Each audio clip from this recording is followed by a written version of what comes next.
Good day, this is Dimitri Lascaris coming to you for Reason to Resist on March 29, 2026 from Bandar Abbas in Iran. I'm currently standing outside the entrance to the passenger marine terminal. We are going to take a boat out into the strait to see what we can see.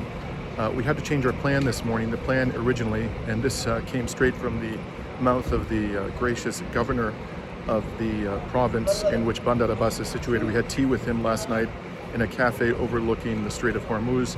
We asked him if we could visit Hormuz Island and Kamesh, which is reputed by resistance groups to be a heavily fortified island. It's the largest island in the Persian Gulf, and it's close to here. And he assured us that if the security conditions permitted it, we would be able to visit both of those islands today by boat.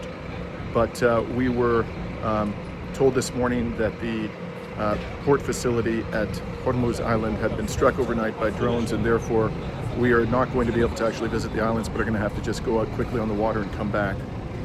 So why don't you tell us, what your feelings are about this voyage, other than if it happens, it happens. Well, I just want to clarify that this is not a suicide boat. All right, this is a civilian vessel going out into the Strait of Hormuz to document what could be history, right? They've closed down the Strait of Hormuz, and there's a new economic order shaping in which they are allowing vessels to move through with certain permissions based on whether or not they are conducting oil transactions in the dollar. Now, I think that's a big deal. I think you do too. Yeah. That's why we're on this vessel, and we're going to go see it for ourselves. So in the past 48 hours, we've had some spicy experiences. Why don't you summarize for us what led up to this particular voyage? Oh, okay. I'm the perfect person to tell the story because I was the most freaked out about it. So we were in Bushehr 2 days ago, and every location we went to, we discovered later on, got bombed at a certain point. Now, these are locations that we visited initially because they had already been bombed. So you think there's no point to bomb it again. One of the places we went to, a weather station, you posted a video about it, completely demolished. There's nothing to bomb there again. Well, when we leave, we find out it got bombed. And on top of that, the hotel we were in, right outside of it, maybe 100 feet outside of it, bombed. Right after we left the hotel? Right after we had left the hotel, a couple of hours. So I was paranoid, at least. I was thinking maybe it's either a coincidence or there's a message. Well, yesterday we get to Bandar Abbas, Minab actually, which is right outside Bandar Abbas. And we visited the little girls' school. Actually, it's for boys and girls. The little school at Minab that was bombed by a Tomahawk missile. 168 people died. We filmed it. We documented it. It was very emotional and impactful. 5 or 10 minutes after we left, it got bombed. So now the team is like, okay, this is maybe too much of a coincidence. We're potentially being targeted. And this coincided with the news that 2 journalists in Lebanon were targeted and killed by the Israelis. You left out something that happened on the way to Minab from Bandar Abbas. Remember the antenna? When we were out there, there was right. Yeah. Right. So we saw a civilian, or we saw what remained of some kind of antenna facility. It was completely demolished, and while we were out there, it sounded like a drone strike. It wasn't in our immediate vicinity, but it was close enough for us to hear it. Yeah, it was very loud, and I started running. You didn't. You're a little too calm. But yeah, it seems like everywhere we were going just kept getting hit, So we felt like we're being targeted, and so we had a crazy drive home. We had to abandon our phones. We got off the bus, grabbed random cars, and had a really long journey home. Nice. Yeah. Well, the only way to protect free speech is to keep speaking. That's right. Our brother Ali is with us today. Ali, could you tell us what we're about to see? And we were supposed to go to a port, and from that port to the Kheshmu Island. But I think after this media tour, it is somehow, I can say, nearly for 10 days we are here. And this is the first time that Zionists are ahead of their schedule, because they used to bomb the place that we were there before, but now they targeted the location we are supposed to go there. So this is the first time they are ahead of their schedule. But fortunately, we found a way and a vessel that we are getting close to the oil tankers and some cargo vessels that you can see that we are getting close to them to see what is the current situation in the Strait of Hormuz and the fabricated narratives about it. Have you managed to figure out if these ones are transiting through the strait, or are they waiting for permission? I think so, and I got some information that the whole Strait of Hormuz is 33 kilometers wide, but the shipping lane is actually very narrow. Some only 3 kilometers you can use in the Strait of Hormuz for shipping lanes, and there are only 2 lanes, one close to the Persian Gulf, one close to the Strait of Hormuz, and the other one close to the Oman. And this Strait of Hormuz, it connects Iran from the north and Oman in the south. So it is a key waterway, and as I did some research, I can say that 20% of the world's oil consumption passes through this key waterway. So it can have a very strong impact on world economy, and a large portion of LNG, mostly produced by Qatar, also passes from these key waterways. Right. And now 30 days into the US-Israeli war on Iran, still Iran maintains the control of the Strait of Hormuz. Maybe you would see that some news agencies say that the Strait of Hormuz is shut down. No, it is under control. And as Iranian officials kept saying that it is open for allies and friends and those who are not involved in this war, but it is absolutely closed to the US and Israeli regimes and their allies, and those countries, they let their soil to be used on attacks on Iranian nation. This strait is closed for them.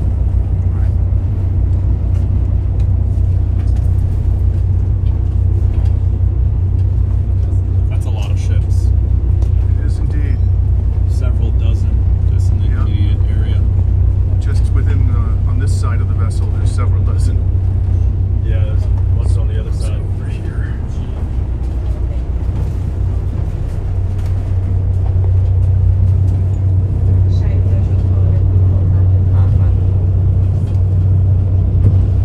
آقای شریفی به آقای عارفی میگید That island off in the distance, is that Hormuz Island? Behind all Let me ask them.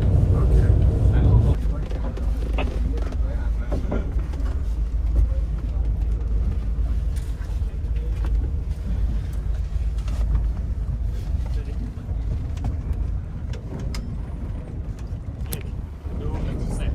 30 days into the US-Israeli war in Iran, now we are in the Strait of Hormuz in southern Iran, and we are just, I can say, maybe 1 kilometer away from the port in southern Iran. And right behind me you can see Iranian vessels. Most of them are here. There might be some vessels that they might not be Iranian, but they got some distance from Iranian port Hormuz, because there is a risk of these vessels getting targeted here, and because of that they got some distance from the port. And this key waterway, which has been one of the key points of discussion after US-Israeli war on Iran, we got some information that this Strait of Hormuz, it has some 30 kilometers wide, but the shipping lane is so narrow, so you can just only use 3 kilometers for shipping lanes, one closer to the Iranian border and the other one close to Oman in the south. And Strait of Hormuz connects in the north to Iran and in the south to Oman and UAE.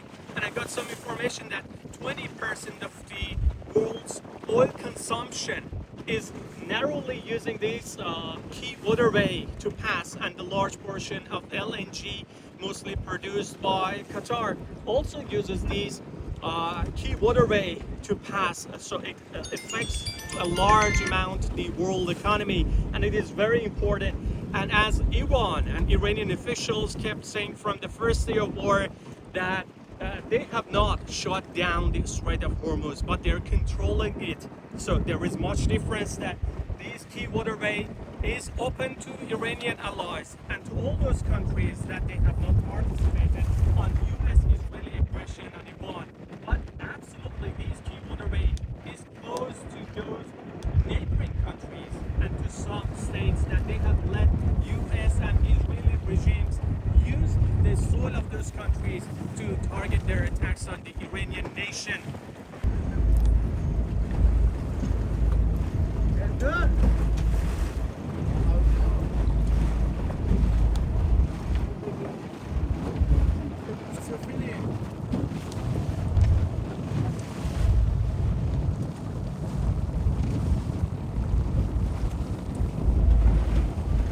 اکبری خیلی دورن.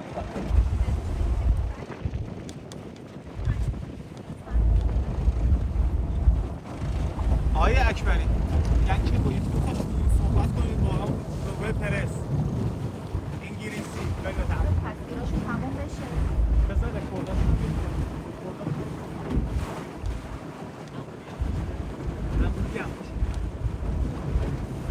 So off in the distance, you should be able to make out directly ahead a cliff that I'm pretty sure is Kamesh Island, the largest island in the Persian Gulf.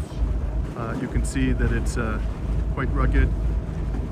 There's high elevations on that island, and resistance channels report that it is heavily fortified and fully prepared for any attempted amphibious landing.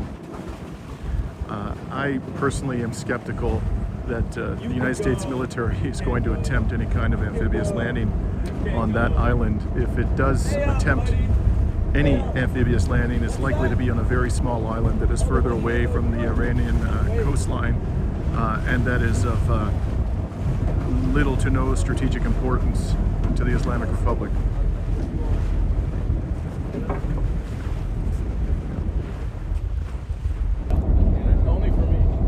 So we're now into the waters of the Strait of Hormuz.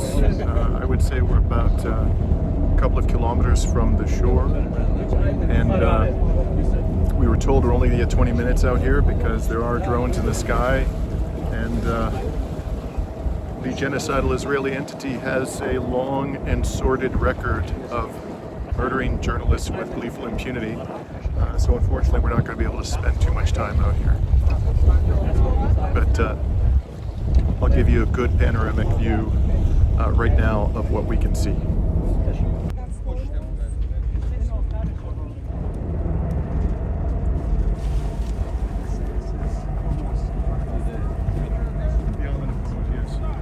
The strait is just on the right of it.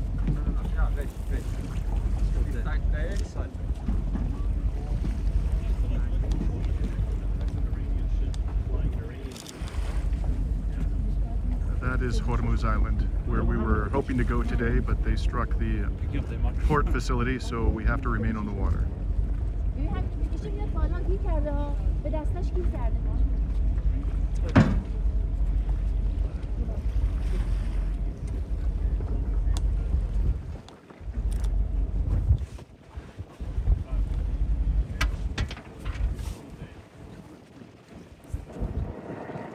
آدم مراقب باش گوشیت نیفته.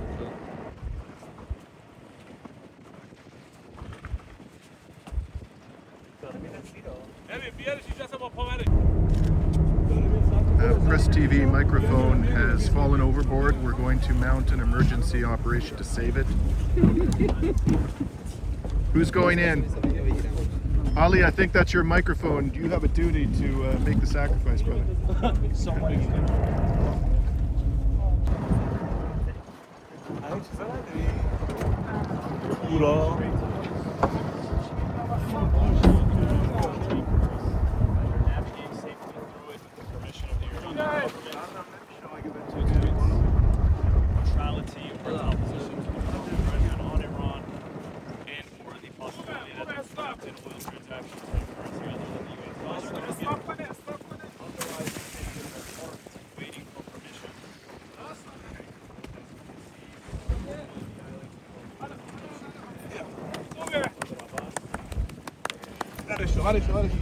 The emergency operation to save the Press TV microphone from certain death has been successful. Finally. But it drowned. Yeah.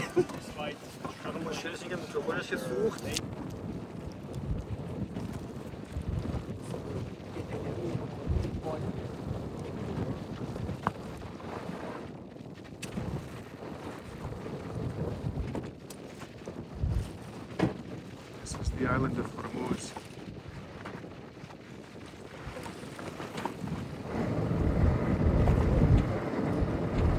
You can see it's quite rugged, mountainous. I think that would pose a challenge to anybody who's trying to wrest control of it from the Iranian military. And over here is the much larger island of Kamesh. largest island in the Persian Gulf.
We're now heading back to shore. We've actually been given more time out here than we had anticipated. We were told 20 minutes. We've been out here for about an hour. Thankfully, we've seen a fair bit, at least as much as we can, on this vessel. I just did a quick and dirty count of the number of oil tankers and cargo ships out here. These are just ones that are visible to the naked eye, and I counted 90 of them. And you know, some are pointed northward. Others are pointed southward, so there appears to be quite a bit of two-way traffic, you know, close to the Iranian shore. In any case, assuming that we don't get blown out of the water between here and the port, this will be my report to you from the Strait of Hormuz on March 29th, 2026.